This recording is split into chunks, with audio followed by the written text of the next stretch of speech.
This meeting is being recorded. This meeting is being streamed.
How's he feeling from his fall?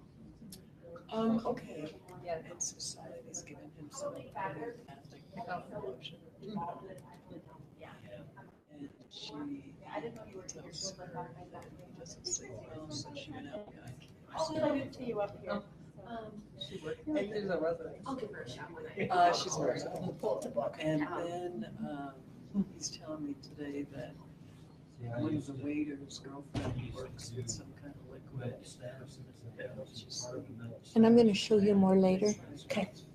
But I did the join.utn.org. I opened up the presentation so it was sitting there and I could see it right there. And then I said, share it. And then I opened it up. So now I'm going to go look on my computer and see, make sure everybody can see it. Okay. And I have Mark on the other. Oh, so Jen worked with her last year. Yeah. She wanted to try to get the phone calls Oh, yeah. set up with the nurses. Yeah. That's nice that you're here, but I guess it's pretty tough.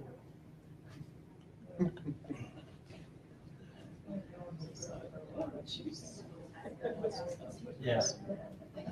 This is not, the thing is, we did this one because, This is the first, right? yeah, because like it for the, that's what it is when they have, like, and meetings, they'll have lectures and stuff.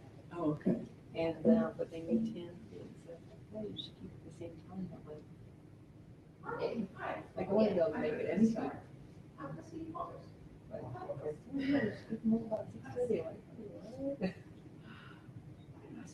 So You are the only participant. are they set up for the other? Well, Claire's gonna come in February. You guys? Do a presentation at Public VA. Okay. Especially in Los Angeles, I'll have to ask Linda if we can do, if they would still be interested in doing a fireside.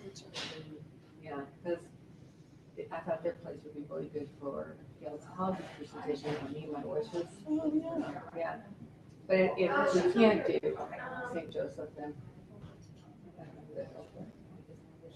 Oh. So Christy's health in charge. And I met Christy at another facility. Yes, we go way back. Jackie, I did Jackie to do it. Chrissy, I'm from the U. Oh, nice. I just got some money. Everybody. Yeah.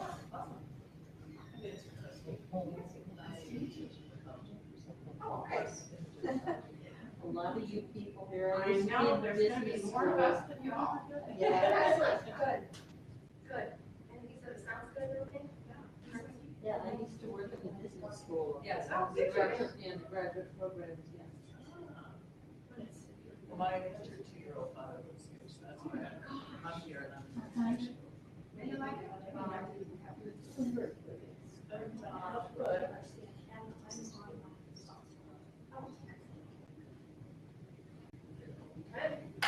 So.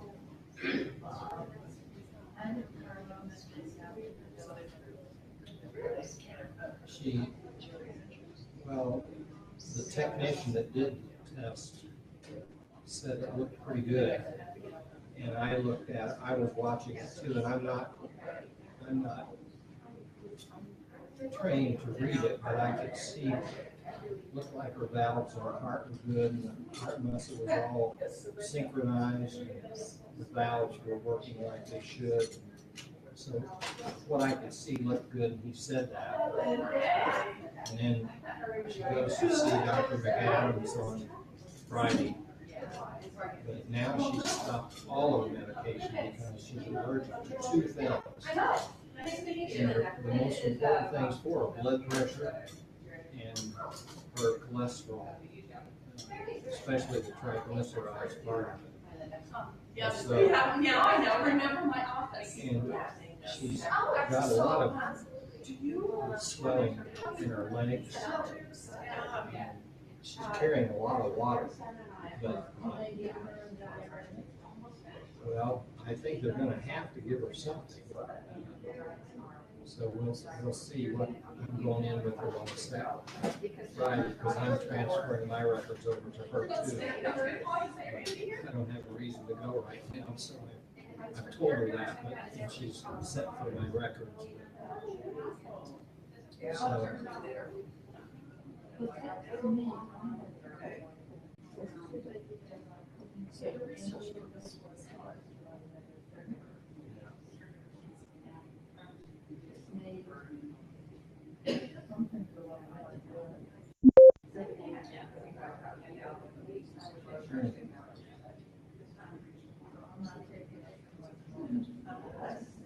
So, the fact that she's had 2 strokes already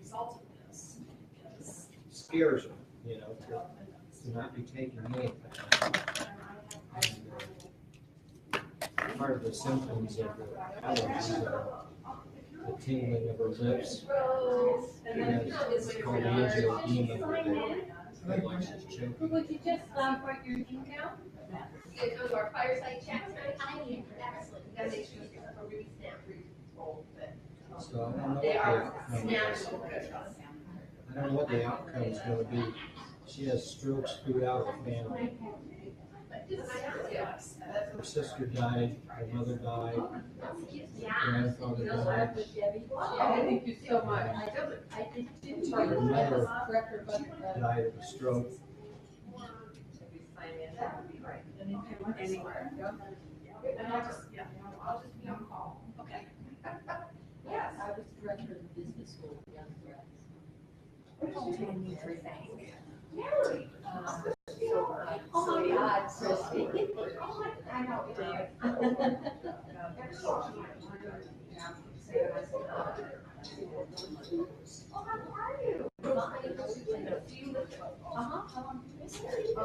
how are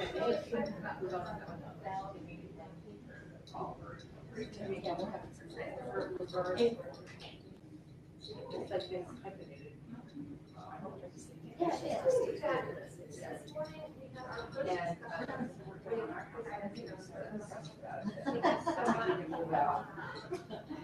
Yeah. It's part of the because they always find something else. And we're set up,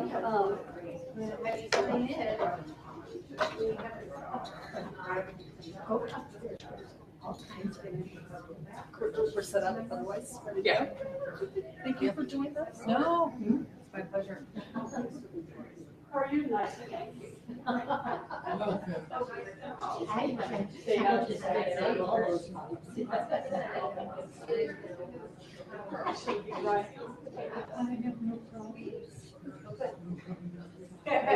No, so, I mean, nothing, take a video. Hello. How are you? Oh, I thought that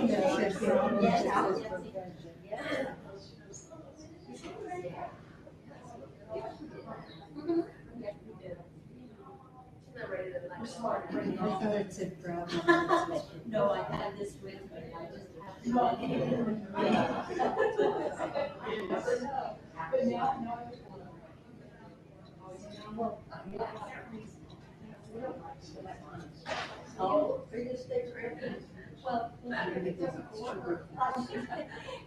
yeah, this is stuff I have done for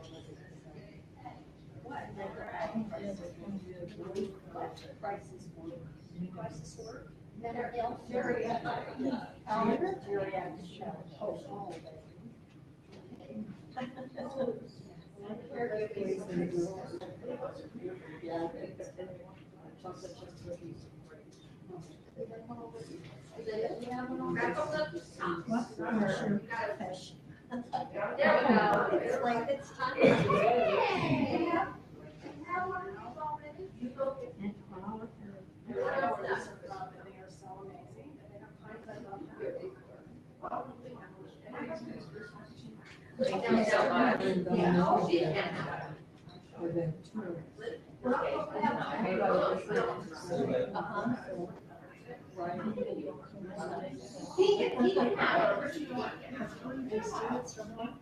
I know, I tell ya. No, anything's I was reading online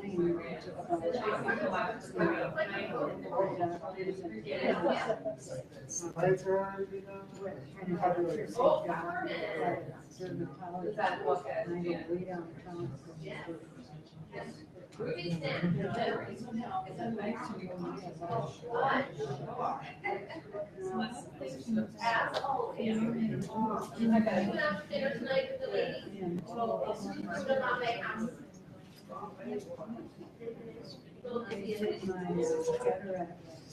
Hi, Ryan. Oh, what do you want me to say about you? That is so awesome. I hope I don't offend you. I'm not. No, no, Just you're fine. visited my 102-year-old father tonight. Oh, well, they're in bed. We won't wake you. Well, they fell last night. But he didn't. Oh, my poor dad, you know. I wish I would have known they were dead. And everything is just. It sounds amazing. Oh, it's like, it's hard to go. Like, I'm all.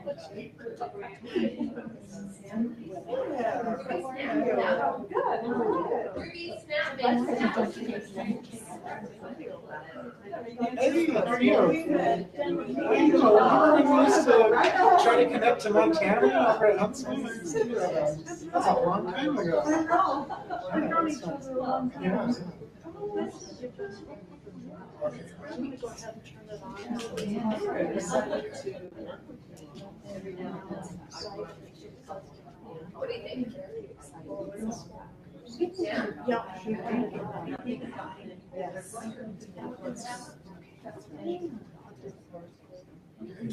Thank you so much for calling. So it's on already? Well, how do we tell? There's no way for us to receive anything. Are you gonna be here? I'm gonna be right there. You're good. Hey, we have a question. I think all they're doing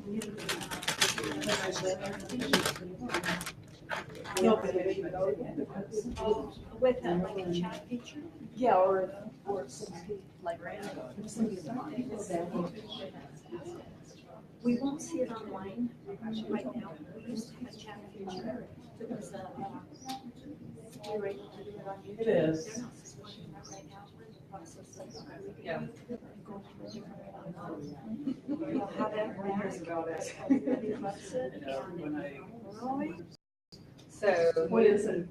I always want to say Denmark. But that's the one. I'll give you mine. No, really, I'll try to. Oh, I know what you're talking about. Yeah, So It's like that though, yeah, but it's like Venmo. yes, yes. I have to use this because we have a short number of people that review It it. starts with a V. And it does. And it's very much like Venmo. We're gonna still call it Venmo. We're calling it Denmark. Yeah. But it's. So you can, so Bridge just mentioned made a survey monkey for our satisfaction survey Nice. for everyone online. Nice. So right on the Yeah. link, they can click. So they can click on it. So everyone attending, and we have sent this out to probably 160 people. The invitations. Cool. Yeah. Well, the other thing is, you know, we didn't do it on our Facebook page. Okay. We should do that. Okay. So in the future, should I contact like Nancy and Harper? And say- Harper, yeah, Harper can just.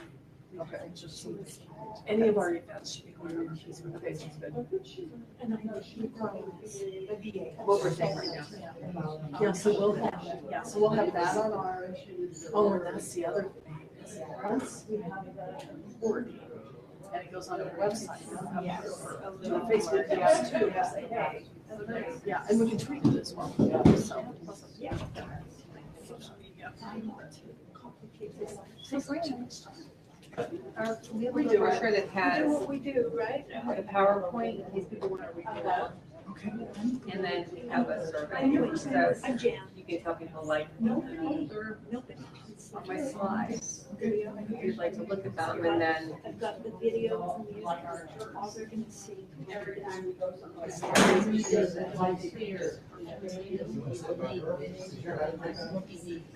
give that to you.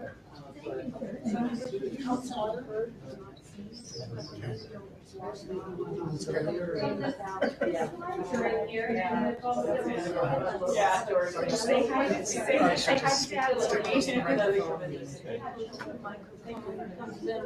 Thank you for. Jackie's coming around. The microphone. Yeah, the slides that's here. We also have. thank you very much. I'm Tammy, I'm the regional director of nursing for Legacy, so.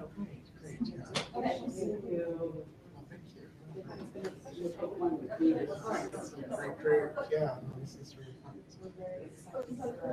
Partnership. Yeah. Oh, good. Did you get kind of a mini tour? Yeah, yeah, it's very exciting. So,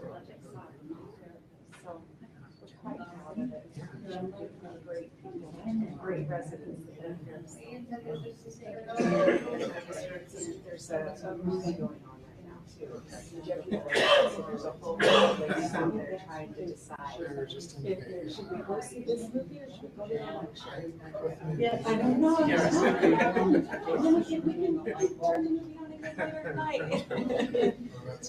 Oh, I know. Nice to meet you.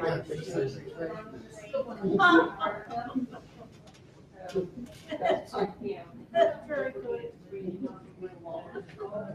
And then the rule survey. Okay. We believe we can. Yes, it's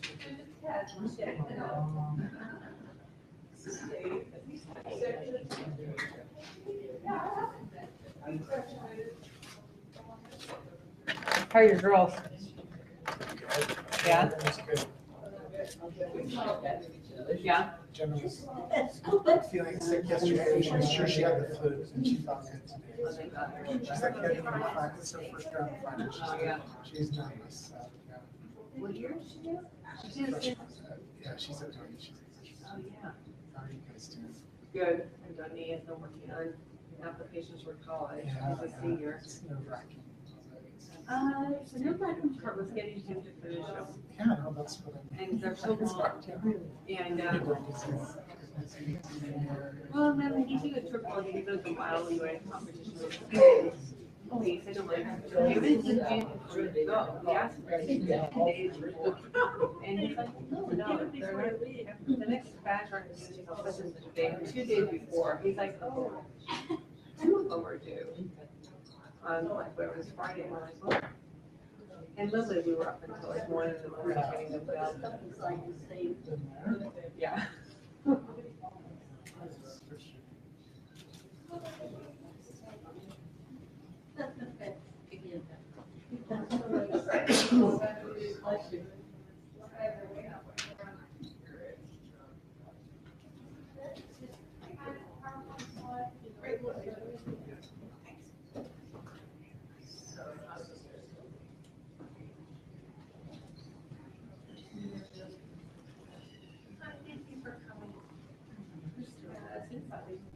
They signed it? No, nothing to sign, just things for you. Okay. Have to give me a pen. Well, we. Go back, start at the beginning. How come mine's different? She wants one. Everyone else.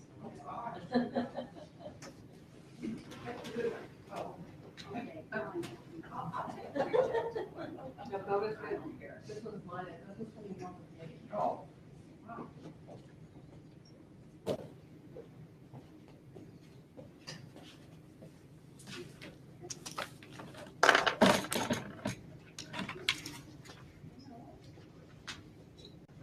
Yeah, so, and, so we didn't go out of our way to put ceiling for, where we were visiting family this summer, said, like, let us know, we'll set it up. Yeah. So we were in Wisconsin, so we saw Madison, use Chicago and North Ledge.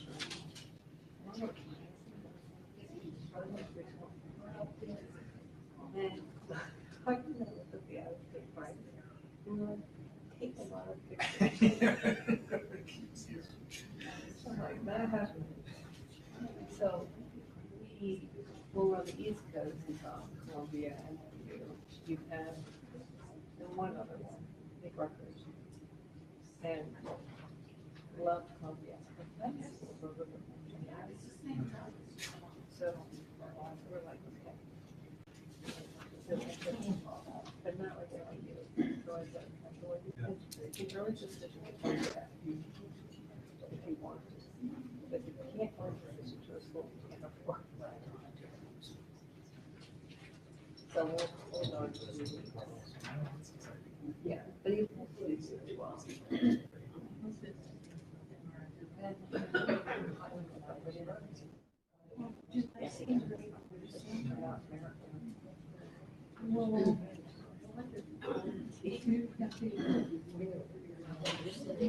Get started? Yeah, we can. This is David. Yeah. My daughter's.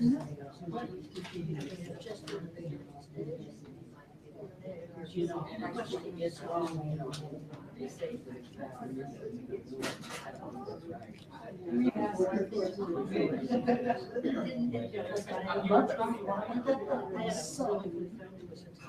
are you doing?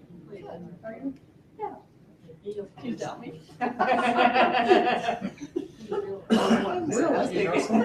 know, exactly. Have a seat. Look at your glass.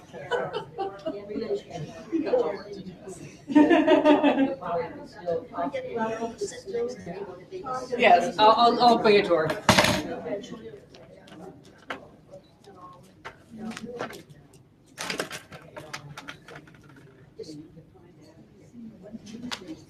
Thank you so much. Hi, thank you for coming. So this has some, I know, yes. This has the slides inside and a little survey at the end. This is the purple side of the room. Yeah. Is that what it is? Yeah. Oh, I need to move on to the other side of things. Hi, thank you for coming. This has the PowerPoint slides and a survey. MJ.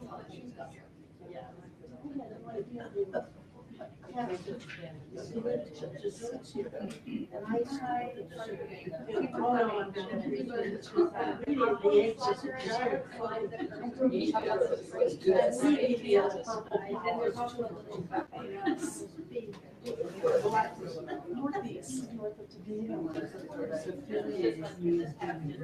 Yeah, it's like, he was saying it's like, great, it's like enough for I don't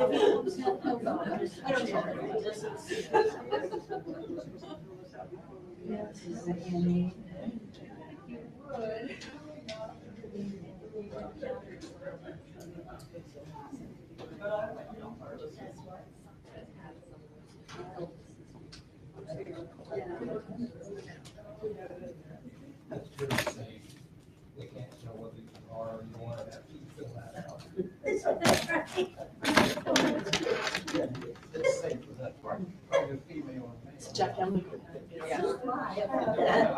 It says you don't have to say. Whenever he says something about how you can tell, you do not look at the person next to you.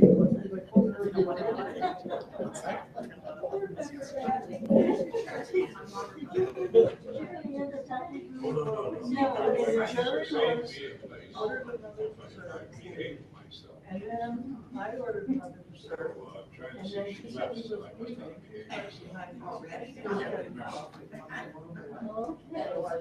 Good evening. Can you hear me in the back? Okay. Oh, yeah. Keep it close. So it's great to see all of you here this evening. My name is Linda Edelman, and I'm a faculty member in the College of Nursing at the University of Utah. And we are the home of the Utah Geriatric Education Consortium, which is a federally funded grant to provide training about aging. And we are very lucky to have as one of our community partners, Legacy Village at Sugar House. Actually, all of Legacy is our partner. And this fall, we are starting a new phase of our grant. And one of the things that we're doing is we're providing these, what we're calling fireside chats at different community partners. And so you guys are the very first fireside chat that we hosted. So we're delighted that you're here. And before we get started, I would like to give some thank yous. So thanks to Dave and to Christy and Tammy and Jessica from Legacy for helping us set this up. Please help yourself to the drinks in the back and those amazing cookies. And I also would like to say thanks to Jackie Telenides, who is standing over on the side, and I think she's talked to every single one of you, and she's giving you a folder, and in that folder is some of the information that Dr. Rupert is going to talk about tonight, and there's also an evaluation, and I want to thank you in advance for filling that evaluation out, because we have funding from the Health Resources and Service Agency, or HRSA, which is a federal government funding agency. They like us to be able to report how many people do we actually reach with the money that they're giving us. So if you can complete that evaluation, it helps us out and it helps us continue to have funding to do more things like this. I also want to thank Kara Dassel, and one of the cool things about tonight is that we have this being broadcast. So this talk that Dr. Rupert is going to give us is being made or streamed across the internet. And so we have people that are attending virtually. And Dr. Kara Dassel, who's another faculty member in the College of Nursing, has been really instrumental in organizing all of this and setting all of these opportunities up for us. And that leads me to also thanking Jan, who is from the Utah Telehealth Network, and she's in the back of the room managing all of those people that are out there in space listening to us. So one of the goals of these fireside chats is to provide education about things that people are interested in. And so starting out tonight, we're really excited to have Dr. Ram Rupert speak. And he is a gerontologist, and he is going to talk to us tonight about the 3Ds, delirium, dementia, and depression. I can't remember the third one. And so he's going to give a very casual talk. He's going to talk to you about how you would diagnose this, what are the symptoms, etc. But we want this to be something that's really useful for you. So please raise your hand, ask questions. We'll all be staying around afterwards so that you can ask questions to any of us after the talk is over. We also have another individual here from the university, Christy North. Christy North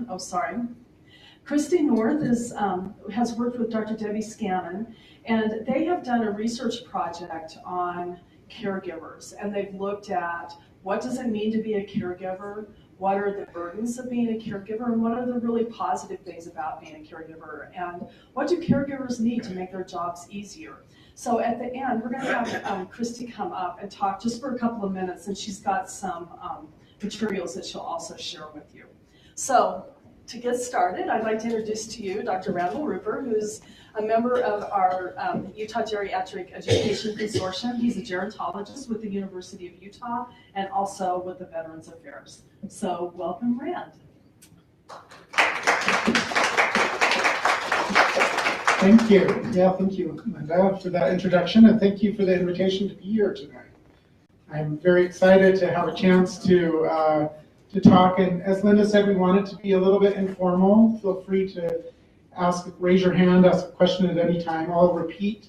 If you ask a question, I'm going to repeat it just so that anyone out there listening on the internet will know what the question is. We won't try to pass a microphone around for that, but I'm definitely open to being interrupted. I want to point out that we're talking about screening in the title of this. By the way, the slides that I'm going to show are in the packet that you have. So you can review them as we go along. You can make notes, or you can just watch and look at it later if you want to review later on. So I turned 50 this year, and I saw my primary care doctor a few months ago, and she told me that I need to go get a colonoscopy screening. And I haven't done that before. I'm not looking forward to it. How many in this room have done a colonoscopy screening? Good for you. This We is all good. survived. Yeah, 9. Well, that's probably good. That probably gets past screening, maybe. So what I was going to say is, the reason I'm going to get a colonoscopy screening is there could be a tiny tumor in my intestines that I don't know about. I couldn't know about it. There's no way for me to know about it. It could also be a great big one. It could be, but if there were great big, I might know about it. I might see bleeding. I might. So the point is, when we talk about screening in that way, we're talking about something that it's asymptomatic. I don't have any symptoms yet, and that's why they're looking with the camera, and they're hoping to get it in time that I could be totally cured, that they could take this tumor out. And that isn't exactly the kind of way that we're using the word screening in the title of this talk. That in the title of the talk, we're probably more talking about something where a person or their family members or the staff members at a facility suspect that something's going on, and we're trying to figure out if something's going on. So I just want to lay that out there, that we're probably not, for the most part, talking about discovering things that no one knows about or notices, as much as people are starting to question if something is happening, and we're trying to understand what might be happening. So let's talk about cognition. And I'm going to say that cognition is a very comprehensive idea. It involves a lot of different things. So I've listed a bunch of things that you might think about as part of cognition. Often we think about memory. You know, when I put the word dementia up there, you probably thought about memory. But cognition really takes into account a lot of different things, including personality, the ability to make decisions or judgments. It could include calculations, the ability to pay attention, the ability to move in space. And so when we talk about testing cognition or worrying about someone's cognition, it could be for a number of different reasons that we're worried about it. And the severity of impairment, when cognition is impaired, we judge the severity of it, especially for the conditions that we're talking about tonight, dementia, delirium, depression, based on how it affects your function. So if I were to go see my primary care doctor and I told her that I'm feeling a little down, she might ask me, are you able to go to work? Is it affecting your relationships with your family members and friends? She's going to want to know how it's impacting me in my life. And so that's a really key point to take home. The importance of the things we're going to talk about tonight are mostly important based on how much they affect someone in their life and how much they impair someone from doing the things they really want to do. Another way we might judge that in the realm of cognition is how much supervision do you need? Do you need someone to help pay bills for you? Do you need help cooking or shopping? That might give us clues about how severe cognitive impairment might be. So we're only going to talk about 3 of these tonight, but this is a slide that I borrowed from one of my colleagues, Dr. Byron Bear, who's a geriatric psychiatrist at the University of Utah, and he talks about the 60s. So tonight we're going to cover 3 of them. But the 60s are things that affect cognition, categories of problems that might affect someone's cognition. So we're going to talk about the first 3, dementia, delirium, and depression. But you might also think about a damaged brain. So you could think about someone who had a stroke and has difficulty with some cognitive function after their stroke. Developmental delay, or sometimes we talk about deficient education. So I'm going to show you in a little while some of the tests that we might use to think about whether someone is having cognitive impairment, and you'll see that it requires you to read some sentences, it requires you to do some math, and if you grew up in a country where there was no public education and you didn't really learn to read or to do math, you might not do very well on one of our tests. That's why that's on the list. So I'll pause for a second because I'm going to start talking about dementia now. I'm going to spend most of our time chatting, talking about dementia, but let me wait and see if there are any questions to this point. Anyone have a question? Okay, we'll dive in. We're going to talk a little bit about dementia and how we think very simply about what comprises dementia. For dementia to be present, there really have to be three things that are present for us to make that diagnosis. One is cognitive impairment. So we just talked about that. Some problem with cognition that affects your ability to function, and probably that ability is important enough that you need someone else to substitute for you or to supervise that activity. So that's one thing that you need. The second part of it I mentioned is functional impairment is the second part. But for us to diagnose it as a dementia, there has to be degeneration or progression of the cognitive impairment over time. So if we're talking about, lots of times people ask, what's the difference between dementia and Alzheimer's disease? And the difference between those two is that dementia comprises a whole bunch of different kinds of categories of dementia, where Alzheimer's is a big piece of that, is one of the kinds of dementia, but there are other kinds of dementia. But all kinds of dementia, Alzheimer's, or dementia that happens with Parkinson's disease, or dementia that happens because of a series of small strokes, all of those, there's progression over time in order to make that diagnosis. Now, someone could have cognitive impairment and functional impairment from that cognitive impairment. Let's say that you were in a horrible car accident and you lost a lot of blood, and there was a period of time where your brain just didn't get enough oxygen because you lost a lot of blood. But they took you to the emergency room and they got you transfused and they got you to the ICU, but there was some damage to the brain. That doesn't mean that there's dementia unless there's progression over time. If you kind of completely recover from that time point, you might have fixed impairment to your cognition, but it wouldn't be counted as a dementia because dementia always progresses over time. Any questions about that?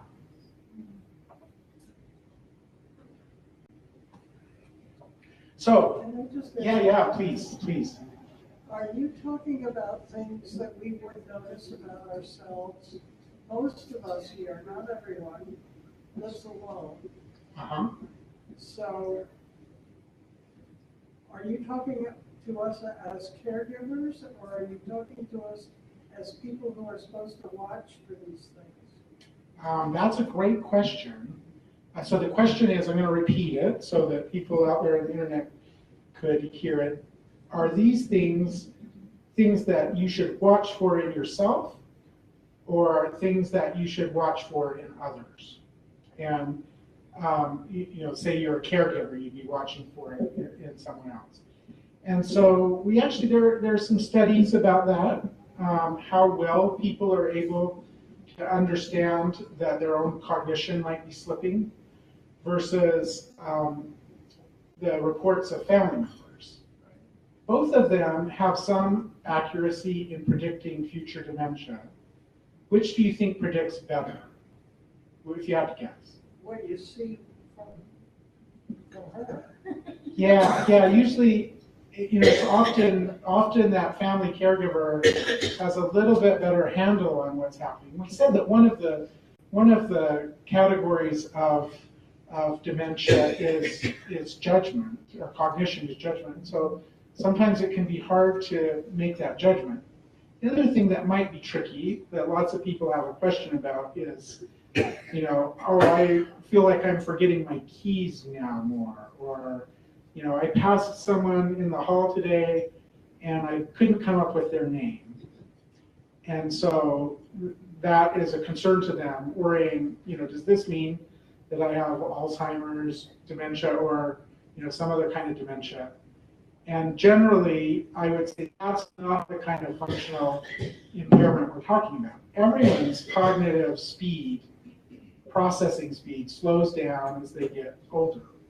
I'm noticing that in my own life. I just, can't come up with things quite as fast as I used to. That's not what we're talking about. So, but if I pass, my neighbor in the grocery store and I can't come up with the name right as we're going past each other in the vegetable aisle, I can remember it 3 more aisles over. It's just a little slower processing than it used to be. It's different if you used to know your grandchild's name and now you just can't come up with it. That's a little different category. That's more into the functional impairment piece. So I think, what does that mean functionally in your life? Well, let's say we were talking about whether or not someone is okay to drive a car. Should they judge that for themselves, or should they have someone else help them with that? Well, I would say it would be good to be introspective about that, but we all probably think we're better drivers than we really are. Everyone thinks they're above average. That is only true in Lake Wobegon, right? And so sometimes it's good to have an objective person helping to think through that. I think that's kind of the message maybe that's embedded in your question. So these are some of the tests that a doctor or a psychologist or a social worker might use. I'm just putting them up to show that there are a lot of different ways that we might assess cognition. And here are some of the other things that someone might do, a doctor might do, if you went in and said, I'm a little bit concerned. They wouldn't just do one of these cognitive tests. I'm going to show you one of the tests in a minute. They would probably do a set of screenings. They might do a screening for depression. The GDS is the Geriatric Depression Scale. The MOCA is the Montreal Cognitive Assessment. We're talking about getting blood pressure and physical exam and lots of labs that we might get, and they might want to get an MRI or a CT scan. There would be lots of things that would happen if you went into a primary care doctor and said, I'm really worried about my cognition, and here are some of the examples. And after hearing the examples, they were worried about it too. So I'm kind of making the point that when we used the word screening earlier, we're really not just talking about one screening test, but a process of care, a systematic way of addressing a concern about cognition. So I'm going to show you, this is a very common test that we could do. It's a pretty easy test. And the instruction for this test, the first thing the provider might say to you is, I want you to remember these 3 words: apple, penny, table. And so if you want to memorize those 3 words, those are very common ones if you want to ace the test. Apple, penny, table. So they'll say, here are these 3 words that I'm going to ask you to remember later. And then they might ask you to draw a clock. And this still works. We'll eventually get a generation of people that haven't seen a clock with a face on it, but it hasn't happened yet. We can still use this test. And they'll say, I want you to draw the hands on the clock, and they'll ask for a specific time. Like, it looks like in this normal clock here on the left, that they ask the person to set the time to 2:30. So, you can see that clock. That's not an artist, but it's quite a good clock. The numbers are evenly spaced. The clock is basically round, and the minute hand is a little bigger than the hour hand. And so all of those things are meaningful. And there are lots of different ways that psychologists like to score these tests, and we won't get into that. But you can see in the middle clock, this is someone who is just starting to have Alzheimer's dementia. They have some mild cognitive impairment, or it's just starting to affect their function in their life. And you can see that that clock isn't quite as good. The hands really, aren't, it's not really clear which one's the hour hand and which one's the minute hand. The hours are spaced poorly, and that's not as good of a clock. And then the final clock there is what you might see late in Alzheimer's dementia. It isn't there. So why are we doing this? Well, it takes some planning to think through how to and some spatial orientation and some numeracy to be able to do this clock. And so that's one of the things we might be looking at. So it's measuring different kinds of cognitive function. The other thing it's doing is distracting you from remembering the 3 words, right? And so you get done drawing this clock, and then the psychologist will say, oh, can you remember what the 3 words were? And you might have gotten distracted during the clock. So this is a pretty typical test that we might look at to start to wonder if we should worry about someone's cognition. Now, I'm going to show you a more complete test, and we won't go all the way through it. But this is the Montreal Cognitive Assessment, and you could look at it if you can see it on the slide that you have. I don't know what it'll look like shrunk down, but basically we're testing a lot of different kinds of cognition here. We're asking someone again to draw the clock in that right-hand corner. We're asking to copy the cube. We're asking to remember some words again. We're asking what these animals are. The most common error on this one is that people will say the middle one is a hippopotamus. I don't know why everyone thinks that's a hippopotamus. And then there's some subtraction that you would do, repeating some sentences. There's some abstraction, like we might say, what is the similarity between a banana and an orange? And you would say, well, they're both fruits. And so that's kind of an example. And then we'd ask about orientation. Where are you? What day is it? What day of the week? And all of these things would say something about the various components of cognition. All right, so I'm going to pause in talking about dementia. Why did you list medications in the history? So we'll get to there, because part of the reason that we're asking about medications is that we're suspicious that there's overlap between the 3 conditions. And so we might think that there's a problem with dementia, but what we're really seeing is a problem with delirium that's caused by medications. So there's a reason that we're talking about these 3 things together, and it's because they're often interrelated. And I'm going to talk a little bit about that interrelationship right now. And that is because when someone is having a cognitive problem, there's often a question in my mind about, is this really dementia, or does this person maybe have depression? And so it can be those can be competing diagnoses, and you can think about how depression sometimes looks like dementia. Why does it sometimes look like dementia? Well, people who are depressed have a very difficult time paying attention.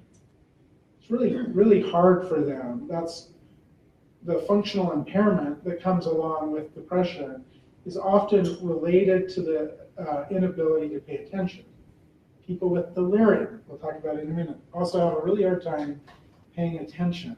And so it can feel like their memory is failing them.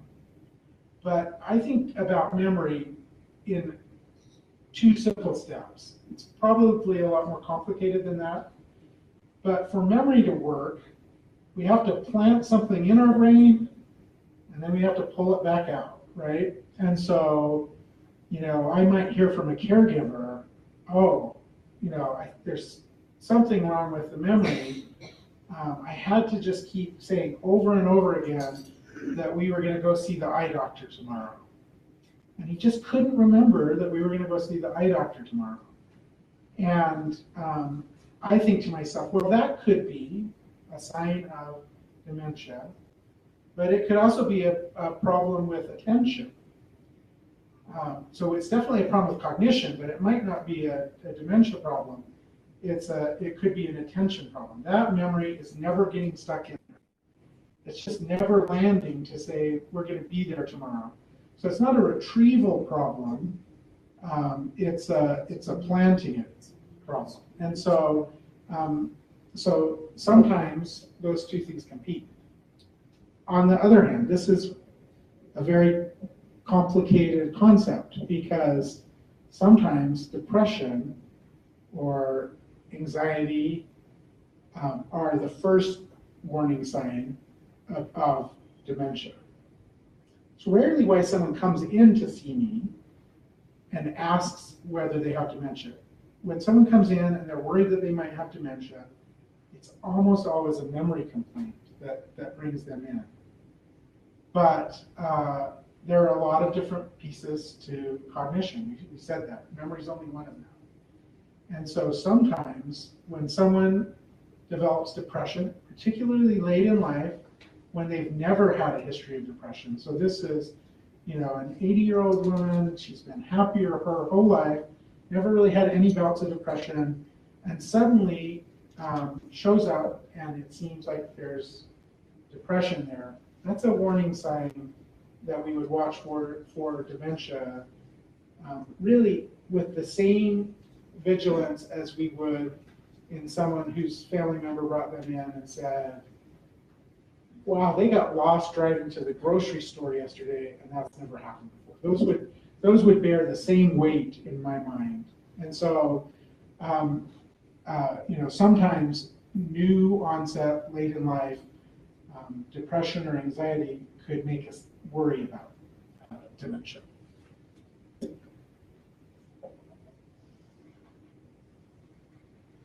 So I'm going to say that the hallmarks of dementia are captured largely in two concepts. And these are, when we use these as screening concepts in our medical practice, we call this the PHQ-2. And so the PHQ-2 reads Public Health Questionnaire, 2 questions, and it has 2 questions in it. The first question is, over the past 2 weeks, how often have you been bothered by any of the following problems? The first one is little interest or pleasure in doing things. And so it's something you used to really love to do. There's a television show you like to watch. You liked to crochet. You liked to go fishing. And suddenly you have no interest in doing that. That's a warning sign for depression.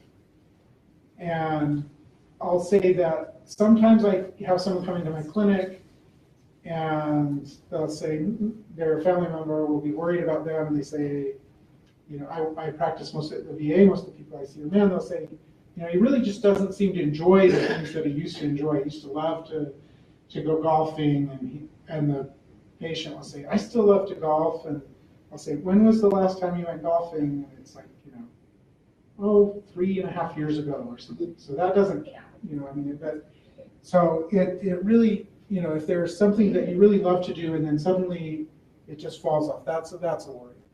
The second question is, how often in the past 2 weeks have you been bothered by feeling down, depressed, or hopeless? So if your mood is low, or if you just are having a hard time enjoying the things you used to enjoy, those are kind of the hallmarks of depression. We could round that list out. So with a more complete 9-question set, and these are the domains of the 9-question set. So the first 2 are the same. You're not enjoying things as much as you used to. And then we would bring in stuff like sleep, too much or too little, energy, reduced, tired, appetite, too much or too little, guilt or feeling bad about yourself, trouble concentrating, there's the attention kind of piece I was talking about, moving or speaking slowly, or being restless, so too much movement or too little movement, or thoughts that you would be better off dead, or thoughts of hurting yourself. So these would all be consistent warning signs for depression. So any questions about that?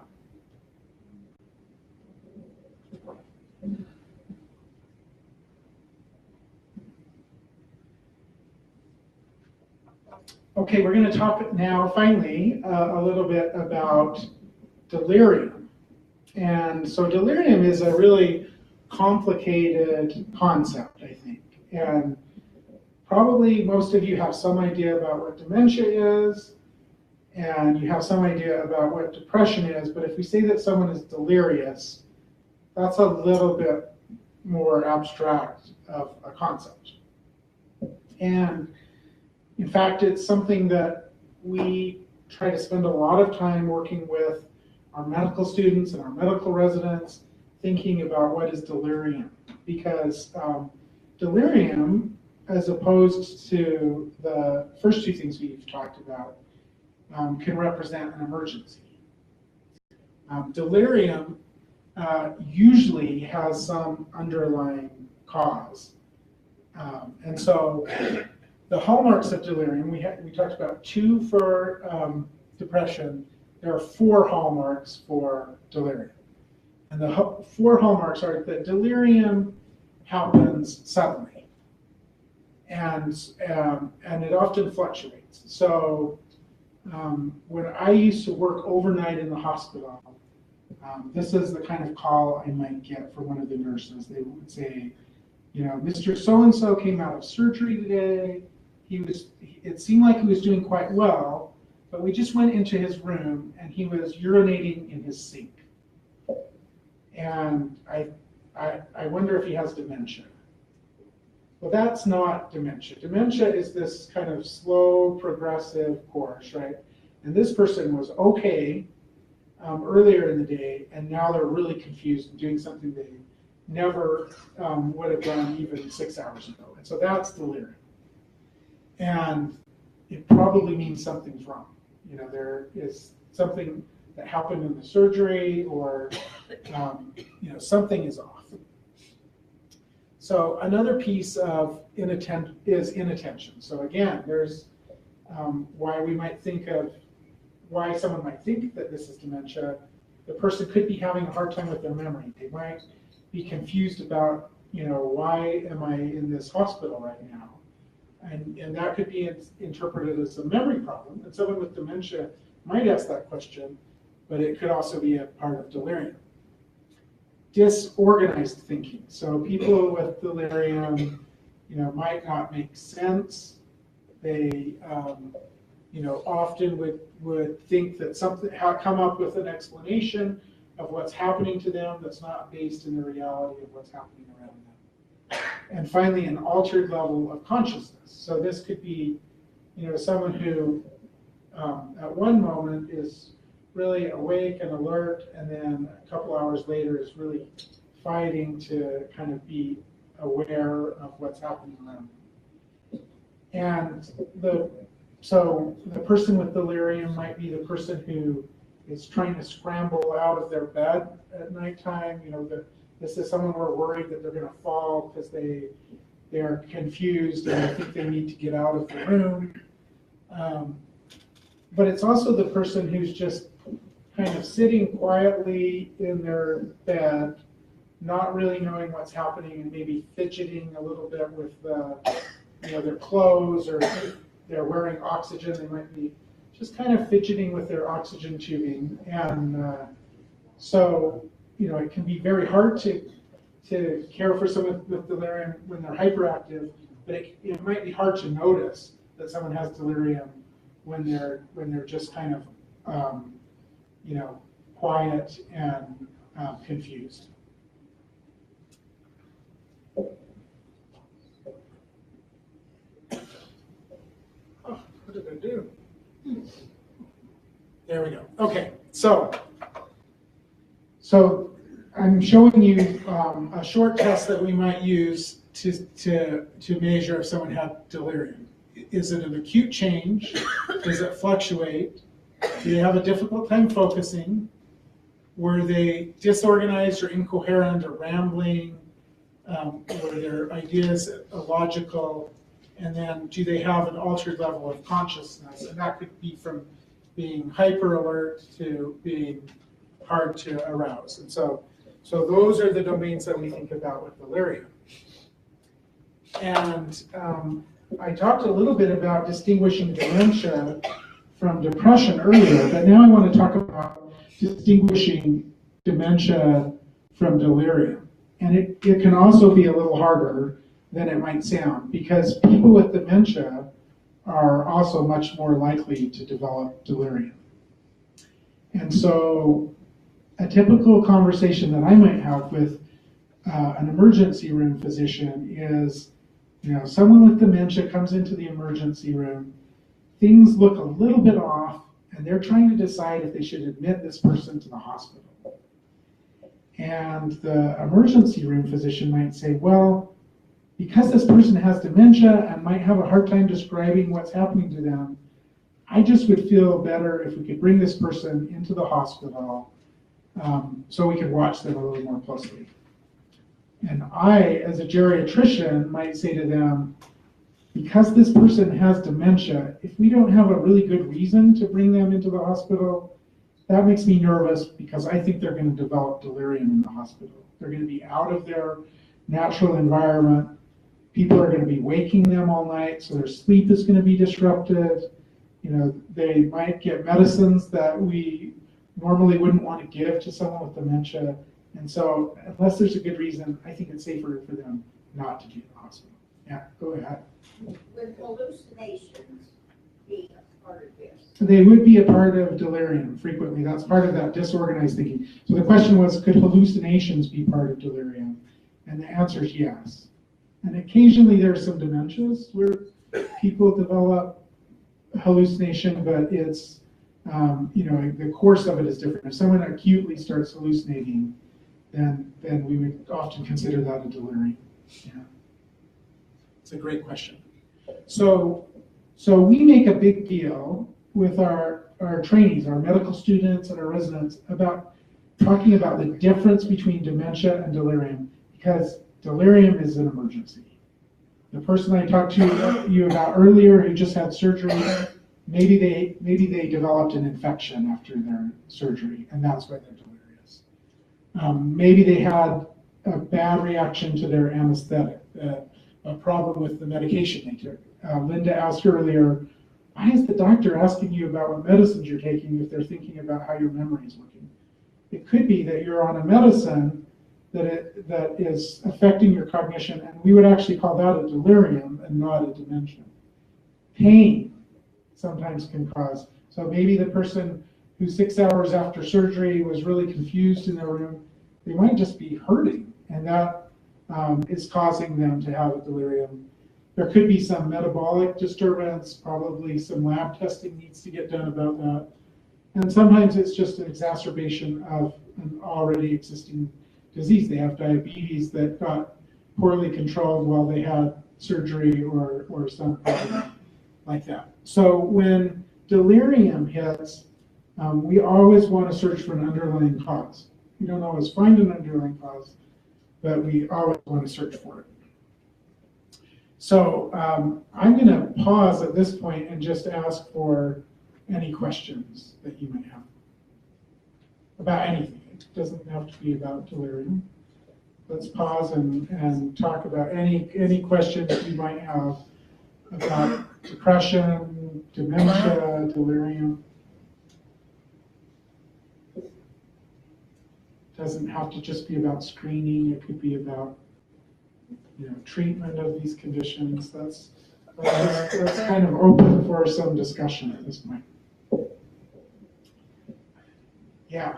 When older people have surgery and they have a general anesthesia, sometimes it's hard to get back to being yourself afterwards. And that's sort of a known thing. But what category do you put that in, and what do you do about it?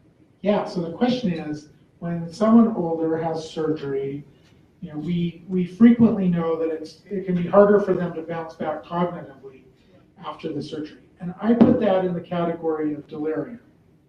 And there are probably a number of things that go into developing that delirium. Some of it might be the anesthetic, but the the anesthesia that gets used has gotten better and better over time. It's getting less likely to cause delirium, but it still can. Pain after surgery can cause delirium. Agent of delirium can be just the disruption of someone's normal schedule. I mean, any of us, if we were forced to stay up all night and for 3 or 4 days, no matter what our age, could start to develop some delirium symptoms. And so, hospitals traditionally haven't been very good places for helping people to hold on to the structure of their life. If you look at a hospital room, it often has a tiny window, or it could be 2 shared beds. And if you think about older hospitals where you might not have a window, there are a lot of fluorescent lights on all the time. There's noise happening all the time, and it's really hard to tell when it's day and when it's night. There are sometimes medicines that people get after surgery that might cause confusion. And I would say, the geriatrician's nightmare medicine is Benadryl. We hate Benadryl because people will sometimes use it for sleep, but it can cause confusion. And so I think there are just a number of factors after surgery that can lead to delirium, and we worry a lot about that. And it's one of the things that we take into account when we think about whether or not someone should have a surgery. It's on the side of risk that has to be weighed against the potential benefit. So, yeah, great question. Go ahead. Questions?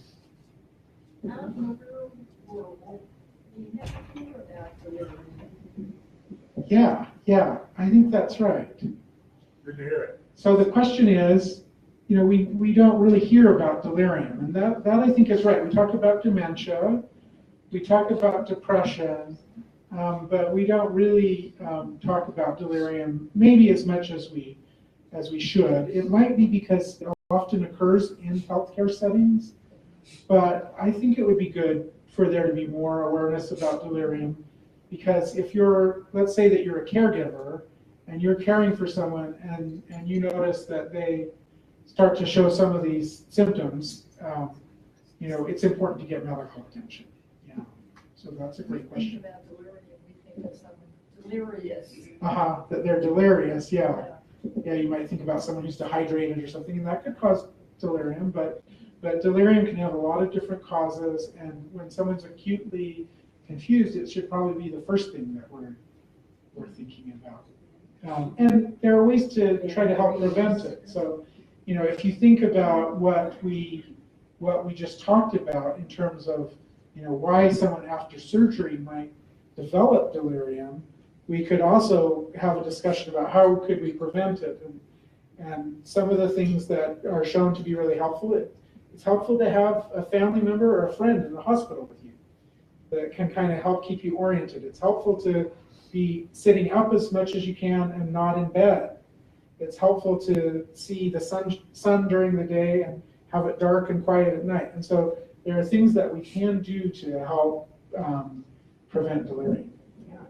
Can it be momentarily, like for 5 minutes, 10 minutes, and then go away? So the question is, can delirium be kind of short-lived and then go away? And because I get confused a lot sometimes. Yeah.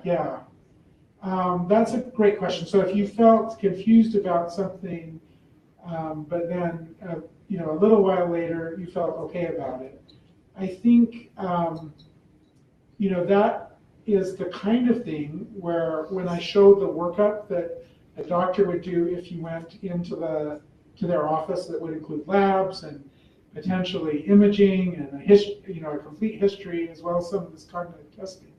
That's one of the things they would be trying to sort out. If you came in and said, I have these periods during the day when I feel confused about something, but it's not all the time every day. Yeah. I mean, dementia itself can kind of have small up and down bumps, but delirium has big swings. Yeah, Linda. I have a friend who called me and said, I think my mom must have dementia. She is so confused and she's not making any sense today. And guess what it was? A urinary tract infection? Yeah, so can you talk a little bit about that? Yeah. So So Linda was saying that one of her friends called her and said, I'm worried my mom might have dementia. She's not making any sense today. And then, went in and got him evaluated, and she had a urinary tract infection. So that's kind of a pretty typical common story. The emergency room physicians are really great about knowing that that's something that they should worry about. Yeah. Go ahead. Yeah. If you know someone who is depressed or you feel it, what do you suggest as a first step in helping that individual release whatever it is that's causing that depression? Yeah, so the question is, you see someone, we showed all these signs of depression, you might see those signs and say, oh, that makes me think of this person. How could I help them? And I think what you were talking about the end there, how could you help them kind of find relief or release from it? I think that is often what therapy is someone's trying to do if they get some cognitive behavioral therapy. We have medicines that help with depression, and so I think trying to get someone in to get help is a good thing to do if you see that they're touching those things that we showed in depression.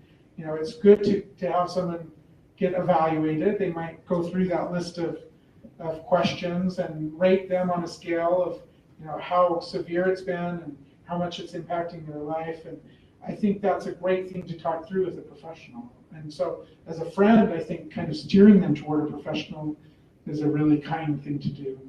But physical activity wouldn't do it? Would physical activity help with depression? Yeah, sure, it certainly does. So, yeah. So I mean, the things that are off, if those get corrected, often help with, so if someone is feeling depressed, but they're sleeping their sleep schedule is really disrupted, and they're not eating well, and they're not doing things that they enjoy, and they can kind of steer themselves back towards sleeping better and eating better and doing the things that they enjoy, then almost by definition, that's helping with the symptoms of depression and the function. The people we worry about, of course, are the ones that can't start fixing those things without getting, therapy or medicines or both. So, yeah. Great. Any other questions? We can kind of give you a moment to fill out your evaluations and talk less formally afterwards, but I'm happy to cover any other thoughts that people have or want to discuss. Well, thank you for your attention tonight, and I'm really happy to have had this opportunity to meet with you. Thank you. Thank you, Ramp. I'm going to invite Christy North to come up, and she's going to talk about these resource guides that she has for caregivers. If any of you are interested in talking to Christy more about her work afterwards, or Dr. Rupert about what it means to be a geriatrician and what are some of the things that geriatricians look at when they're considering depression or delirium or dementia, will be around. So please feel free to talk with us. The other thing I'm going to ask you to do before I turn it over is just to remind you, if you can complete those evaluations, that's really helpful. And if there are topics that you would be interested in learning more about in the future, let us know. Put it down. We will try to bring that to you. So thank you very much for being here tonight, and we look forward to talking to you more. Thanks. It's really a pleasure to be here with you. My partner in this work is Debbie Stammen, who's a professor of marketing at the University of Utah. Debbie intended to be here, but she is a 70-year-old, very active skier who broke her ankle yesterday. So she's a little bit out of commission. I am an avid skier as well, but haven't made it up yet this year, so knock on wood, I can still get around. Debbie and I have known one another for many, many years, and we started talking a few years ago about a challenge that we were each having. I was taking care of my mother-in-law who had chronic heart failure, and who was, she was borderline with some dementia. And her biggest worry was that she would have Alzheimer's. And when she had an evaluation, was told, you don't have Alzheimer's, she was a new woman. Now, she did have dementia, and she did get worse and worse. But the fact that she didn't have Alzheimer's gave her such a relief that she lived the next 2 years pretty happy with her dementia. So it can be a blessing, it can be a curse. At the same time, Debbie was a long-distance caregiver for her 93-year-old aunt in California. Now, long-distance caregiving, people often will say, well, that's not really caregiving because you're not really doing anything. But in fact, you're taking those nighttime calls from the neighbors who say, your aunt's out in the garden in her nightgown, and it's, 40 degrees out there. Doing something about that is part of caregiving. Living with someone who is ill, and what Debbie and I looked at were chronic diseases, diabetes, heart disease, high blood pressure, any number of things. We looked at people who had more than one chronic disease, and the second one was almost always dementia. Meant to be a terrible thing to look forward to for any of us, although I've had several people with dementia living in my home, so I suspect that I'm next. But what we found in talking to these folks is that the caregivers provided such an important role. They were there with them sometimes 5 or 6 hours a week, sometimes 24 hours a day. And what they could do when they were available was to help the providers. Geriatricians are really, really good at this. Some other physicians are not quite as tuned in to asking the caregiver, what can you tell me about your husband, your wife, your mother? Because they notice the little things that make a big difference. And caregiving is a very hard job.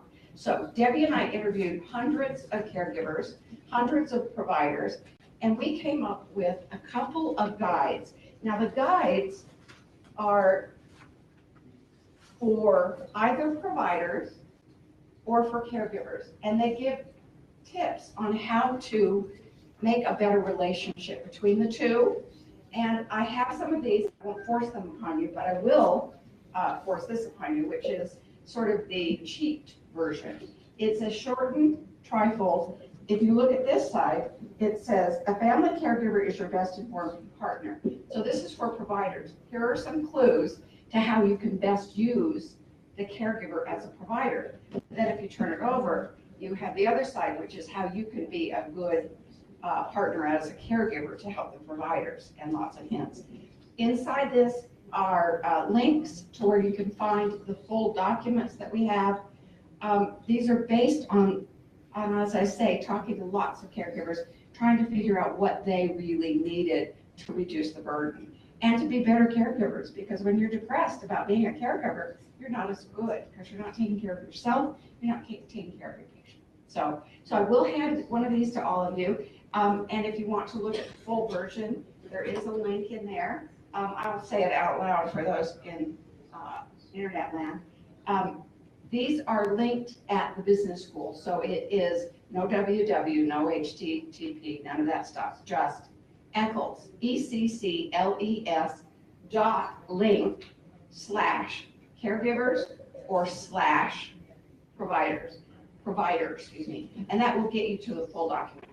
Caregiving is an important job, and even if it's just 5 minutes a day, it makes a big difference for folks. So thank you to those of you who do that. Questions? Thank you. So please stay, mingle, chat, have some cookies, and we look forward to seeing you the next time. And happy holidays. I'm still getting used to saying that.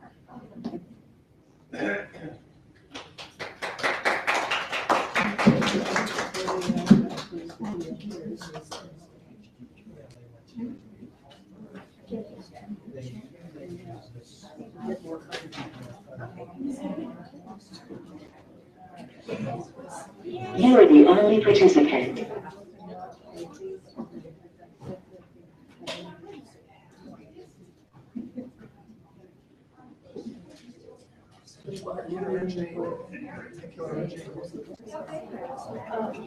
We're gonna spread them around.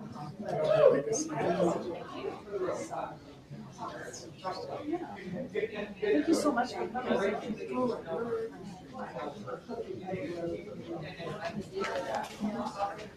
That door for you. Your meeting has ended.